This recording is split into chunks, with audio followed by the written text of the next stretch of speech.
అందరికీ నమస్కారం మిత్రులారా. నేను పెట్టిన టైటిల్ ప్రకారం జ్ఞానం అంటే ఏమిటి, ఏది నిజమైన జ్ఞానం? ఇంకోసారి టైటిల్ వినండి. జ్ఞానం అంటే ఏమిటి, ఏది నిజమైన జ్ఞానం? మనం విషయంలోకి వెళితే, రమణ మహర్షి దగ్గరికి ఒక వ్యక్తి వస్తాడు. వచ్చి రమణునితో ఈ విధంగా అనడం జరుగుతుంది: భగవాన్, నేను చాలా దూరం నుండి వచ్చాను. అంటే తను ఏమని చెప్తున్నాడంటే, భగవాన్, నేను జర్మనీ నుండి వచ్చాను, చాలా దూరం నుండి వచ్చాను, మీ నుండి ఏదైనా నేర్చుకోవడానికి వచ్చాను అని రమణుణ్ణి అడగడం జరుగుతుంది. అందుకు రమణుడు ఏమంటాడంటే, అయితే మీరు ఇంకో చోటుకు వెళ్ళండి, ఇక్కడ మేము ఏమీ నేర్చుకోకపోవడాన్ని నేర్పుతాము అని చెప్పడం జరుగుతుంది. ఇక్కడ చూడండి మిత్రులారా, ఎంత ఉన్నతమైన సమాధానం అది. ఆ జర్మనీ నుండి వచ్చిన ఆ వ్యక్తి రమణుని ఏమని ప్రశ్నించాడు? భగవాన్, నేను చాలా దూరం నుండి వచ్చాను. ఎందుకు వచ్చానంటే, నేను మీ నుండి నేర్చుకోవడానికి వచ్చాను అని అనడం జరుగుతుంది. అప్పుడు భగవాన్ ఏమన్నాడు ఇక్కడ? అయితే మీరు ఇంకో చోటుకు వెళ్ళండి, ఇక్కడ మేము ఏమీ నేర్చుకోకుండా ఉండడాన్ని నేర్పుతాము. ఎంత అద్భుతమైన సమాధానం అది. ఎందుకంటే ఆ వచ్చిన వ్యక్తి అనేక వేదాలు చదివి ఉంటాడు, ఉపనిషత్తులు కానీ అనేక ఆధ్యాత్మిక గ్రంథాలు కానీ చదివి ఉంటాడు, గొప్ప పాండిత్యం అతడిలో ఉండవచ్చు. అంటే ఆ వ్యక్తి తను ఇంతకుముందు చదివిన వేదాలు కానీ ఉపనిషత్తులు కానీ ఇంకా అనేక మత గ్రంథాలు కానీ అతడిని చాలా ఇంప్రెస్ చేసి ఉంటాయి. ఆ యొక్క జ్ఞానాన్ని సేకరించడము, తను అంతర్గతంగా ఇన్ఫర్మేషన్ పోగు చేసుకోవడము, ఇవన్నీ తనకు గొప్ప ఆనందాన్ని ఇచ్చి ఉంటాయి. ఆ వేదాలలో ఉపనిషత్తులలో చెప్తున్న ఆ జ్ఞానాన్ని పొందిన వ్యక్తిని తెలుసుకునేందుకు ఆ వ్యక్తి వచ్చి ఉంటాడు. కానీ ఆ వ్యక్తి ఇక్కడ ఒక విషయాన్ని గమనించాల్సి ఉంటుంది. ఏమిటంటే, సాక్షాత్కారం పొందినవాడు, ఆత్మజ్ఞానం పొందినవాడు పాండిత్యానికి అనేక గ్రంథాలకు అగెనిస్ట్గా ఉంటాడు, వ్యతిరేకంగా ఉంటాడు. కారణం, నిజమైన గ్రంథం అన్నది నువ్వే. నీ అంతర్గతంగా ఉన్న ఆత్మస్థితియే నిజమైన ఉపనిషత్తు, నిజమైన వేదం. కేవలం నువ్వు పుస్తకంలో ఉన్న ఆ పాండిత్యాన్ని మాత్రమే నువ్వు నేర్చుకొని అదే నిజమైన జ్ఞానం అని నువ్వు ఆ యొక్క జ్ఞానాన్ని నీ అంతర్గతంగా పోగు చేసుకుని ఉంటే అది ఎన్నటికీ నీకు నీ నిజస్థితిని తెలపలేదు. ఇక్కడ రమణుని ఉద్దేశం ఏమిటి? ఆ వచ్చిన వ్యక్తి ఏమని అడిగాడు రమణ మహర్షిని? భగవాన్, నేను మీ నుండి నేర్చుకోవడానికి వచ్చాను అన్నాడు. ఇక్కడ ఆత్మజ్ఞానం అంటే ఏమిటి? ఇక్కడ రమణ మహర్షి ఏం చెప్పాడు ఆ వ్యక్తితోని? అయితే మీరు ఇంకో చోటుకు వెళ్ళండి, ఇక్కడ మేము ఏమీ నేర్చుకోకుండా ఉండడాన్ని నేర్పుతాము అని చెప్పడం జరిగింది. That is the enlightenment, that is ఆత్మజ్ఞానం. ఆత్మస్థితి అంటే ఏమిటి? నేర్చుకున్నదంతా, పోగు చేసుకున్న జ్ఞానాన్నంతా వదిలివేసినప్పుడు మాత్రమే ఆ పరిశుద్ధ స్థితి, ఆ యొక్క తేలికతనం, ఆ శూన్యస్థితియే ఆత్మస్థితి. నీ అంతర్గతంగా అనేక జ్ఞానంతో కావచ్చు, అనేక విషయాలతో నువ్వు పోగు చేసుకున్న పాండిత్యంతో నిండిపోయి ఉన్నప్పుడు అదే నీ ఆత్మకు అడ్డు, అదే నీ యొక్క సత్యాన్ని గుర్తించేందుకు అడ్డు. అదే మనం చూస్తూ ఉంటాం. ఇప్పుడు చాలామంది సొసైటీలో పెద్ద మనుషులు అని చెప్పుకునే వారంతా, ఒక స్థాయిలో ఉన్న వారంతా ఏమిటి, మాకు చాలా విషయాలు తెలుసు. ఉదాహరణకు పొలిటీషియన్ చూడండి, ఇంకా అనేక వ్యక్తులను చూడండి, సొసైటీలో ధనవంతులను చూడండి, లేదంటే గొప్ప ఉద్యోగాలు సంపాదించిన వారు చూడండి. వీళ్ళంతా ఇన్ఫర్మేషన్ను వాళ్ళ అంతర్గతంగా నింపుకొని ఉంటారు. అనేక విషయాలను పోగు చేసుకొని వారి యొక్క మనస్సులో నిక్షిప్తం చేసుకొని ఉంటారు. ఇదంతా వదిలేస్తేనే నీకు ఆత్మజ్ఞానం అనేది సిద్ధిస్తుందని ఇక్కడ రమణుని యొక్క అతడు చెప్పిన ఆ యొక్క సమాధానానికి అర్థం. అంటే ఇక్కడ రమణుడు ఏం చెప్తున్నాడు? మీరు ఇంకెక్కడికైనా వెళ్ళండి, ఇక్కడ మేము ఏమీ నేర్చుకోకపోవడాన్ని నేర్పుతాము. ఇప్పటివరకు నువ్వు చాలా నేర్చుకొని ఉన్నావు, అనేక గ్రంథాలు, అనేక పాండిత్యం, నీకు అనేక విషయాల పట్ల ఇన్ఫర్మేషన్ నీకు తెలిసి ఉంటుంది. అదంతా నీ అంతర్గతంగా నింపుకొని ఉన్నావు. అదంతా నీ మనసులో బరువెక్కి ఉంది. అది అహంకారం. నాకు చాలా తెలుసు, నాకు చాలా విషయాలు తెలుసు అనే అహంకారం. అది కేవలం ఇంటెలిజెన్స్ కాదు, అది నీ సొంత జ్ఞానం కాదు. కేవలం నువ్వు పుస్తకాలలో, గ్రంథాలలో నువ్వు సేకరించి నీ అంతర్గతంగా పోగు చేసుకున్న విషయాలు, నీలో పుట్టిన విషయం కాదు. అది ఆత్మజ్ఞానం అంటే నీలో నుండి పుట్టే జ్ఞానం. అది ఎలా ఉద్భవిస్తుంది? నువ్వు శూన్య స్థితిలో ఉన్నప్పుడు మాత్రమే ఉద్భవిస్తుంది. సో నీలో ఏమీ లేనప్పుడు మాత్రమే ఇప్పటివరకు ఇప్పటివరకు నేర్చుకున్న అన్నిటినీ నువ్వు పక్కన పెట్టినప్పుడు మాత్రమే, వాటన్నిటినీ దహించి వేసినప్పుడు, నీ యొక్క సాధన ద్వారా వాటన్నిటినీ తుడిచివేసినప్పుడు మాత్రమే ఆ యొక్క శూన్య స్థితిలో, ఆ యొక్క పవిత్ర స్థితిలో నీకు ఆత్మజ్ఞానం అనేది వికసిస్తుంది. సో ఇక్కడ రమణుడు చెప్పేది అదే. ఇక్కడ మేము ఏమీ నేర్చుకోకపోవడాన్ని నేర్పుతాము. అంటే ఏమిటి? ఇప్పటివరకు నేర్చుకున్నదంతా దాన్నంతా నువ్వు దహించి వేసేయి. వాటిని అన్నిటిని విడిచిపెట్టు. తేలికగా ఉండు. శూన్య స్థితిలో ఉండు. ఆ శూన్యం నుండే నీ యొక్క ఆత్మ అన్నది వెలుగుతుంది. నీ యొక్క ఆత్మజ్ఞానం అనేది వికసిస్తుంది, పుడుతుంది. ఇప్పుడు గుర్తుంచుకోండి, మీరు ప్రేమలో ఉన్నప్పుడు మీ అంతర్గతంగా ఎటువంటి జ్ఞానం ఉండదు, ఎటువంటి ఇన్ఫర్మేషన్ ఉండదు. మీరు శూన్య స్థితిలో ఉంటారు, ఆ తేలికతనంలో ఉంటారు. ఎప్పుడైతే మీలో అంతర్గతంగా మీరు పోగు చేసుకున్న జ్ఞానం ఉండదో, అంటే ఇన్ఫర్మేషన్ ఇవన్నీ ఉండవో, అప్పుడే మీలో ప్రేమ అన్నది వికసిస్తుంది, మీలో జ్ఞానం అన్నది వికసిస్తుంది. కానీ ఇక్కడ మనం సమాజంలో చూడండి, అనేక మంది మనుషులు అనేక విషయాలను వాళ్ళు అంతర్గతంగా పోగు చేసుకొని, మాకు ఇన్ని విషయాలు తెలుసు, మాకు చాలా విషయాలు తెలుసు. ఉదాహరణకు మీరు చదువుకున్న వ్యక్తులను చూడండి, బీటెక్లు కానీ, ఎంటెక్లు కానీ, ఇంకా అనేక సాఫ్ట్వేర్ జాబ్ చేసే వాళ్ళను, గొప్ప గొప్ప వీరంతా అంతర్గతంగా అనేక విషయాలను పోగు చేసుకొని ఉంటారు. వారు అనేక జ్ఞానంతో, అనేక విషయాలతో వారి అంతర్గతంగా మనసులో నిక్షిప్తం చేసుకొని ఉంటారు. అది అహంకారాన్ని పుట్టిస్తుంది, అది అజ్ఞానాన్ని అంటే మాయలో ఉంచుతుంది. కేవలం శూన్య స్థితిలో ఉన్నవాడు మాత్రమే మాయ నుండి బయటపడగలడు. ఇక్కడ శూన్య స్థితి అంటే ఏమిటి? మనసు లేని స్థితి. అంటే ఆలోచనలు కానీ, నీ యొక్క భావాలు కానీ, నీ యొక్క పోగు చేసుకున్న జ్ఞానం కానీ, ఇవన్నీ నీ అంతర్గతంగా ఉన్న ఆ యొక్క చెత్తనంతా నువ్వు తుడిచివేసినప్పుడు మాత్రమే, మళ్ళీ ఒక పసిబిడ్డ మాదిరి నువ్వు ఆ స్థితిని పొందినప్పుడు మాత్రమే నువ్వు ఆత్మజ్ఞానాన్ని వికసింప చేసుకుంటావు. ఆత్మజ్ఞానం అనేది సిద్ధిస్తుంది. ఇక్కడ రమణుడు చెప్తున్నది అదే. ఇక్కడ మేము ఏమీ నేర్చుకోకపోవడాన్ని నేర్పుతాము. అంటే ఇప్పుడు ఆ జర్మన్ వ్యక్తి రమణుని దగ్గరికి రావడానికంటే ముందు అతడు చాలా విషయాలను పోగు చేసుకొని ఉన్నాడు. చాలా గ్రంథాలు చదివి ఉంటాడు, అనేక మత గ్రంథాలు చదివి ఉంటాడు, ఉపనిషత్తులను చదివి ఉంటాడు, వాటికి సంబంధించిన విషయాలన్నీ నేర్చుకొని ఉంటాడు.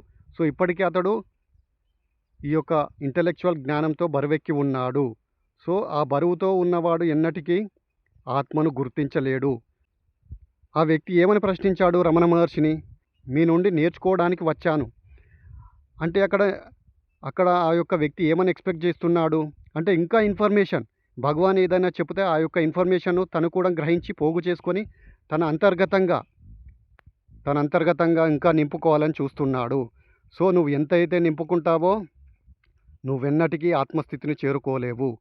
కేవలం శూన్య స్థితిలో ఉన్నవాడు మాత్రమే ఆత్మస్థితిని గుర్తించగలడు.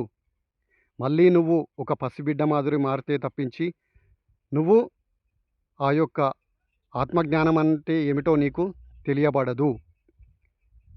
ఉదాహరణకు చూడండి మిత్రులారా, ఒక పండితుని తీసుకోండి, అలాగే ఒక పసిబిడ్డను తీసుకోండి, 1 సంవత్సరం లోపు ఉన్న పసిబిడ్డను తీసుకోండి.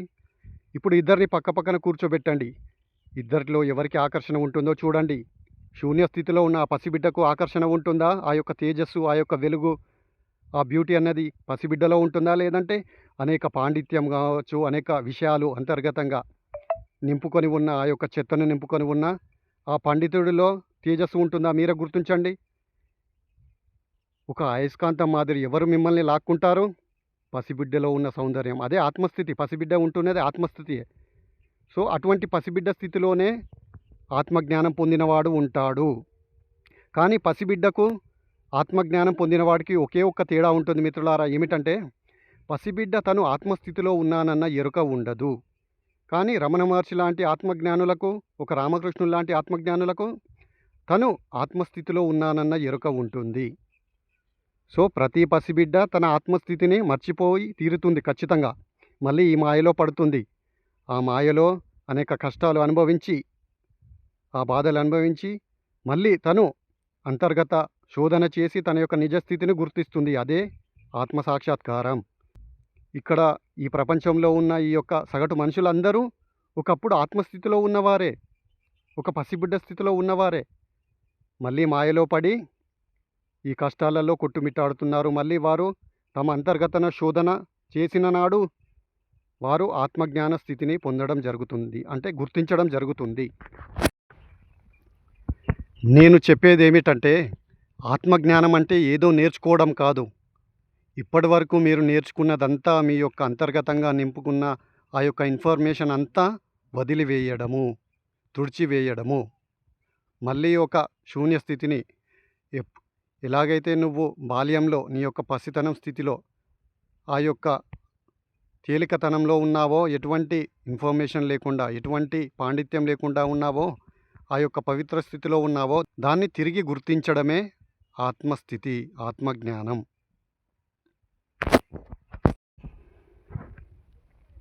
అంతేకాని నేను అనేక గ్రంథాలు చదివాను, వేదాలు చదివాను, నాకు ఈ శ్లోకాలు తెలుసు, ఆ యొక్క పేజీలో ఉన్న ఆ యొక్క ఇన్ఫర్మేషన్ మొత్తం నాకు తెలుసు, ఇదేది నీకు ఆత్మజ్ఞానాన్ని వికసింపచేయదు. కేవలం నువ్వు ఒక ఇంటలెక్చువల్గా చిలక పలుకులు పలుకుతావు. పండితులను చూడండి, వారు శాస్త్రాల నుండి, అనేక గ్రంథాల నుండి, అనేక విషయాలను తమ అంతర్గతంగా పోగు చేసుకున్న విషయాల నుండి వారు స్పందిస్తారు. ఇక్కడ మీరు గుర్తించుకోండి, ఒక ఆత్మస్థితిలో ఉన్నవాడు వర్తమానంలో, ఈ క్షణంలో తన యాక్షన్స్ అనేవి ఉంటుంది, వర్తమానంలో ప్రవర్తిస్తాడు. తను చెప్పే విషయము తన అంతర్గతంగా ఈ క్షణంలో తనలో పుట్టిన జ్ఞానం నుండి వెల్లడిస్తాడు. కారణం, అతడు ఈ క్షణంలో ఉంటాడు, వర్తమానంలో ఉంటాడు. కానీ పాండిత్యంతో అనేక విషయాలు పోగు చేసుకున్నవాడు ఎన్నటికీ ఈ వర్తమానంలో ఉండడు, ఈ క్షణంలో ఉండడు. వాడి యొక్క స్పందన కూడా తను పోగు చేసుకున్న జ్ఞానం నుండి స్పందిస్తాడు. తను ఇంతకుముందు నింపుకున్న అనేక విషయాల నుండి తన యొక్క ప్రవర్తన ఉంటుంది. కానీ ఆత్మజ్ఞాని జస్ట్ స్పాంటేనియస్గా స్పందిస్తాడు, ఈ క్షణంలో తన యాక్షన్స్ అనేవి ఉంటుంది. సో గతంలో పోగు చేసుకున్న జ్ఞానం నుండి వచ్చే యాక్షన్స్ ఎన్నటికీ అవి నిజమైనవి కాదు, అవి ఆర్టిఫిషియల్, కేవలం ఒక రోబోటిక్ మాదిరి. గతకాలం నుండి, గతంలో పోగు చేసుకున్న జ్ఞానం నుండి నువ్వు స్పందిస్తున్నావు. నీ యొక్క మంచితనం కావచ్చు, నీ యొక్క ప్రేమ కావచ్చు, నువ్వు చూపించే కరుణ కావచ్చు, అవన్నీ ఆర్టిఫిషియల్. అవి నువ్వు గతంలో పోగు చేసుకున్న జ్ఞానం నుండి ప్రవర్తిస్తున్నావు. కానీ ఒక ఆత్మజ్ఞాని నిజమైన ప్రేమను చూపించగలడు, నిజమైన మంచిని పంచగలడు. కారణం, అతడు ఈ క్షణం నుండి స్పందిస్తున్నాడు, తన అంతర్గతంగా పుట్టిన జ్ఞానం నుండి స్పందిస్తున్నాడు. అంటే తన సొంత జ్ఞానం నుండి స్పందిస్తున్నాడు కాబట్టి అతడి యొక్క ప్రవర్తన తన సొంతం. ఒక పండితుని యొక్క ప్రవర్తన అన్నది తన సొంతం కాదు, అది తను నేర్చుకున్న పాండిత్యం నుండి స్పందిస్తున్నాడు. సో ఇక్కడ మీరు గుర్తుంచుకోండి, ఎవరైతే శూన్యస్థితి నుండి స్పందిస్తారో అదే నిజమైన స్పందన. కానీ ఎవరైతే గతంలో పోగు చేసుకున్న జ్ఞానం నుండి స్పందిస్తారో అది నిజమైన ప్రవర్తన కాదు, నిజమైన స్పందన కాదు. ఇక్కడ విషయం ఏమిటంటే మిత్రులారా, మీ అందరినీ నేను ఒక ప్రశ్న వేయదలిచాను. అదేమిటంటే, ఆత్మ నుండి శాస్త్రాలు పుట్టాయా, లేదంటే శాస్త్రం నుండి ఆత్మ పుట్టిందా? మీరే చెప్పండి. ఆత్మ నుండే శాస్త్రాలు పుట్టాయి. ఒక భగవద్గీత ఆత్మ నుండి పుట్టింది, అంతేగాని భగవద్గీతలోంచి ఆత్మ పుట్టలేదు. ఆత్మ నుండి శాస్త్రాలు పుట్టాయి, కానీ శాస్త్రం నుండి ఆత్మ పుట్టలేదు. ఇక్కడ ఆత్మ అంటే ఏమిటి? నువ్వే, నీ అంతర్గతంగా ఉద్భవించిన జ్ఞానమే ఒక గ్రంథంగా తయారైంది. శ్రీకృష్ణుడు తన ఆత్మస్థితిని గుర్తించిన తర్వాత తన ఆత్మ నుండి చెప్పిన విషయాలనే, అంటే తనలో పుట్టిన ఆ విషయాలనే ఒక గ్రంథంగా తయారైంది. అంటే ఇక్కడ మొదలు ఏమిటి? గ్రంథం మొదలా, లేకుంటే ఆత్మ మొదలా? ఆత్మనే మొదలు. అందుకే పండితులు కానీ ఈ యొక్క ఇన్ఫర్మేషన్ అనేక విషయాలను పోగు చేసుకున్నవారు కానీ వీరన్నిటికీ వారు చెప్పే విషయాలన్నీ ఆ యొక్క గ్రంథాలను కోట్ చేస్తూ ఉంటారు. ఆ యొక్క పాండిత్యం నుండి ఫలానా గ్రంథం ఈ విధంగా చెప్పింది, ఫలానా శాస్త్రం ఈ విధంగా ఘోషిస్తుంది అని చెప్తుంటారు. కానీ తమలో ఆత్మ నుండి పుట్టిన విషయాలను వాళ్ళు వెల్లడించారు. అంటే తమ సొంతంగా పుట్టిన జ్ఞానాన్ని వాళ్ళు వెల్లడించరు. వారి ప్రవర్తన మొత్తం ఇతరులదే, అంటే శాస్త్రాలది, లేదంటే ఇతరులు చెప్పిన విషయంలో నుండి వారు స్పందిస్తారు. కానీ ఒక ఆత్మజ్ఞాని తన సొంత ప్రవర్తన, తన ఆత్మలో నుంచి పుట్టిన ప్రవర్తనలో నుండి అతడు ప్రవర్తిస్తాడు, బోధిస్తాడు, జ్ఞానాన్ని పంచుతాడు, తన సొంతమది. ఒక రమణుడు ఆత్మ గురించి చెబుతున్నాడంటే అది తన సొంతం, తన అంతర్గతంగా పుట్టిన ఆత్మజ్ఞానం. కానీ ఒక పండితుడు ఆత్మ గురించి బోధిస్తున్నాడంటే అది అతడి సొంతం కాదు, అతడి సొంత అనుభవం కాదు. ఎవరో చెప్పిన శాస్త్రాలలో చెప్పిన విషయాలను వాడు కోట్ చేస్తూ ఉంటాడు. సో అందుకే నేను తల్లిదండ్రులు చాలామంది తమ పిల్లలకు భగవద్గీత చదవడము, ఆ యొక్క విషయాలను నేర్పుతూ ఉంటారు. కానీ అది కాదు పాయింట్ అక్కడ. నేను చదవద్దు అని అనడం లేదు, అది మంచి విషయమే. కానీ అక్కడితో ఆగిపోకూడదు. నిజమైన భగవద్గీత నీలోనే ఉద్భవిస్తుంది. నీ అంతర్గతంగా ఆత్మను తెలుసుకో. కేవలం పుస్తక జ్ఞానం, ఒక శాస్త్రాల్లో ఉన్న ఆ యొక్క శ్లోకాలు కానీ పఠించి అవి చెప్పడం అక్కడితోనే ఆగిపోకూడదు. నిజమైన శాస్త్రం వైపు కదులు, నిజమైన జ్ఞానం వైపు కదులు. అదే నీ యొక్క ఆత్మ. సో మిత్రులారా, ఇక్కడ నుంచి చెప్పేదేమిటి, రమణుడు చెప్పేదేమిటి, ఆత్మజ్ఞానం అన్నది శాస్త్రాల నుండి పుట్టదు, నువ్వు ఏర్పరచుకున్న అనేక విషయాల నుండి పుట్టదు, నువ్వు పోగు చేసుకున్న జ్ఞానం నుండి పుట్టదు. కానీ శూన్యస్థితి నుండి ఉద్భవిస్తుంది. అంటే నీ అంతర్గతంగా ఉన్న చెత్తను మొత్తం తొలగించి వేసినప్పుడు, నీ లోపల ఉన్న ఇన్ఫర్మేషన్ అంతా తొలగించి వేసినప్పుడు, తుడిచివేసినప్పుడు, అప్పుడు నీకు ఆత్మస్థితి అన్నది, ఆ యొక్క ఎరుక నీకు కలుగుతుంది. దాన్నే శ్రీ రమణ మహర్షుల వారు చెప్తున్నారు. ఆ జర్మన్ వ్యక్తి ఏమన్నాడు, భగవాన్ మీ నుండి నేను నేర్చుకోవడానికి వచ్చాను అంటాడు. అప్పుడు రమణ మహర్షి స్పాంటేనియస్గా, అయితే మీరు ఇంకో చోటుకు వెళ్ళండి, ఇక్కడ మేము ఏమీ నేర్చుకోకపోవడాన్ని నేర్పుతాం, ఇక్కడ ఏమీ నేర్చుకోకపోవడాన్ని నేర్పుతాము అని చెప్పడం జరిగింది. అంటే ఇప్పటికే నువ్వు జ్ఞానంతో బరివెక్కి ఉన్నావు, అనేక విషయాలను పోగు చేసుకున్నావు. సో ఇది నీకు ఒక గొప్ప అహంకారాన్ని పుట్టించింది. నాకు చాలా విషయాలు తెలుసు అనే అహంభావం నీలో నెలకొని ఉంది. ఆ అహంకారం ఉన్నంత వరకు నువ్వు ఆత్మను గుర్తించలేవు. మళ్ళీ నీ అంతర్గతంగా పోగు చేసుకున్న జ్ఞానాన్నంతా తుడిచివేసి మళ్ళీ ఒక అమాయకత్వం. ఇక్కడ చాలామంది గుర్తుంచుకోండి, అమాయకత్వం అంటే ఏమీ తెలియని ఒక బుద్ధి తక్కువతనం కాదు. అమాయకత్వం అంటే పవిత్ర స్థితి, ఒక పసిబిడ్డ స్థితి. ఆ పవిత్ర స్థితిలో మళ్ళీ నువ్వు చేరుకున్నప్పుడు నీ యొక్క ఆత్మ ఎరుక అన్నది నీకు కలుగుతుందని రమణ మహర్షుల వారు చెబుతున్నాడు. మీ అందరూ ఒక విషయాన్ని తెలుసుకోండి, ఆత్మజ్ఞానం అంటే ఏదో విషయాలను పోగు చేసుకోవడం కాదు, కొత్తగా ఏదో తెలియబడడం కాదు. అంటే శాస్త్రాల్లో ఉన్న విషయాలు, ఆ యొక్క జ్ఞానం అన్నది అంటే ఏదో విషయం కొత్తగా తెలియబడడం కాదు.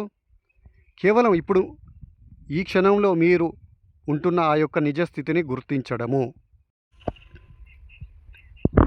ఇక్కడ నేను చెప్పదలుచుకున్నది ఏమిటి, మీరు ఉపనిషత్తులను కానీ, వేదాలను కానీ, అనేక మత గ్రంథాలను కానీ నేను చదవకూడదు అని మిమ్మల్ని అనడం లేదు. కానీ కేవలం మీరు ఆ గ్రంథాలలో చదివింది మాత్రమే అసలైన జ్ఞానం అని జీవితాంతం అదే స్థితిలో ఉండిపోకండి. నిజమైన శాస్త్రం నువ్వే, నీ అంతర్గతంగా ఉన్న ఆత్మనే నిజమైన భగవద్గీత, నిజమైన ఉపనిషత్తు. సో అది నీలోనే ఉంది, దాన్ని చదువు, దాన్ని గుర్తించు. దాన్ని గుర్తించినప్పుడు నీ సొంత జ్ఞానం పుడుతుంది, నీ సొంత ఆత్మలో నుంచి జ్ఞానం అనేది వికసిస్తుంది. కానీ చాలామంది ఏం చేస్తున్నారు, కేవలం శాస్త్రాలను చదివి ఇక జీవితాంతం ఆ పోగు చేసుకున్న జ్ఞానంతోనే వారికి ఏదో విషయాలు తెలిసిందని ఆ యొక్క ఇంటలెక్చువల్ స్థాయిలోనే ఉండిపోతున్నారు. నిజమైన జ్ఞానాన్ని, నిజమైన ఆత్మస్థితిని పొందడం లేదు. సో నేను చెప్పదలుచుకున్నది ఇదే, ప్రతి తల్లిదండ్రులకు తమ యొక్క పిల్లవాడికి కానీ, తమ యొక్క బిడ్డలకు కానీ భగవద్గీత చదవడం నేర్పుతారు. ఇది మంచిదే. కానీ కేవలం ఆ యొక్క విషయాన్ని చదివి కేవలం అది ఇన్ఫర్మేషన్గా వారి యొక్క మనస్సులో నిక్షిప్తం చేసుకోవడం దగ్గరనే ఆగిపోకూడదు. నిజమైన తమలో ఉన్న ఆత్మజ్ఞానాన్ని, ఎరుకను పొందే వైపుగా కదిలేలా చెయ్యాలి. అప్పుడు మాత్రమే నీకు ఆత్మస్థితిని తెలిసినట్టు, ఒక ఉపనిషత్తు తెలిసినట్టు, ఒక భగవద్గీత అన్నది నీకు తెలియబడినట్టు. సో అది నీకు ఎలా తెలుస్తుంది మరి, నీ యొక్క ఆత్మస్థితి ఎలా తెలుస్తుంది? ఖచ్చితంగా నువ్వు ఇప్పటివరకు పోగు చేసుకున్న జ్ఞానాన్ని అంతా విడిచిపెట్టాలి. ఉపనిషత్తులు కానీ, వేదాలు కానీ, అనేక మత గ్రంథాలు కానీ, ఇప్పటివరకు నువ్వు నీ అంతర్గతంగా నీ మనసులో నిక్షిప్తం చేసుకున్న ఇన్ఫర్మేషన్ అంతా నువ్వు విడిచిపెట్టి తీరవలసిందే. ఆ యొక్క దుమ్మును మొత్తం తొలిచివేయవలసిందే. అప్పుడు మాత్రమే నీలో ఆత్మ అన్నది, ఆ యొక్క ఎరుక అన్నది నీకు కలుగుతుంది. సో ఇది మిత్రులారా, నేను చెప్పేది ఏమిటంటే, మీరు విషయాలను చదవండి, శాస్త్రాలను చదవండి, కానీ దాన్ని గ్రహించి, అంటే ఆ విషయాలను పోగు చేసుకోకండి మీ అంతర్గతంగా. కేవలం దాన్ని ప్రాక్టికల్గా మీ అంతర్గతంగా సాధన చేయండి. సాధన చేసి మీ అంతర్గతంగా పుట్టిన నిజమైన జ్ఞానాన్ని వికసింప చేసుకోండి. అంతేకాని ఎక్కడో శాస్త్రాలలో ఎక్కడో పుస్తకంలో ఉన్న జ్ఞానమే మీ అంతర్గతంగా ఎక్కించుకొని ఇక జీవితాంతం దాంతోనే కాలం గడపడం అన్నది మూర్ఖత్వం. చాలామంది అదే చేస్తూ ఉంటారు. అది అజ్ఞానమే. సో ఇది మిత్రులారా, నా యొక్క ఎక్స్ప్లెనేషన్ కనుక మీకు నచ్చినట్టయితే లైక్ చేయండి, షేర్ చేయండి, సబ్స్క్రైబ్ చేయండి. ధన్యవాదాలు.